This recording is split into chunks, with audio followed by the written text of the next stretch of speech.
জীবন বাবা পড়ছো তো? জি বাবা পড়ছি। কালকে না তোমার পরীক্ষার সিলেবাস কতটুকু কমপ্লিট হলো? 50% সিলেবাস কমপ্লিট হয়ে গেছে বাবা। মাত্র 50%? পাস করার জন্য 50%ই যথেষ্ট। জীবন বাবা পড়ছো তো? জি বাবা পড়ছি। কালকে না তোমার পরীক্ষার সিলেবাস কতটুকু কমপ্লিট হলো? 80% সিলেবাস কমপ্লিট হয়ে গেছে বাবা, আর মাত্র 20% বাকি। তুমি একদমই টেনশন করো না, আমি এক্ষুনি কমপ্লিট করে ফেলবো। ওকে মাই সন।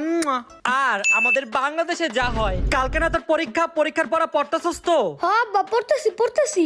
কি পড়তেছস? তোর পড়ার কোনো শব্দই তো আমি পাই না। আরে আব্বা জোরে বললে আমার এক কান্দা ঢুকে আরেক কান্দা বেরিয়ে যায়। আচ্ছা, আমি আর ডিস্টার্ব করব না, তুই মনোযোগ সহকারে পড়। ভাই গেছে নাকি? আল্লাহ পাচ্ছি।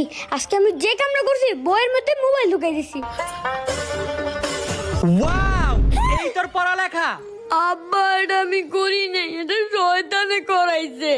শয়তানে তোর জন্য একটা গিফট পাঠাইছে, এই দেখ গিফট তোর। আর করবি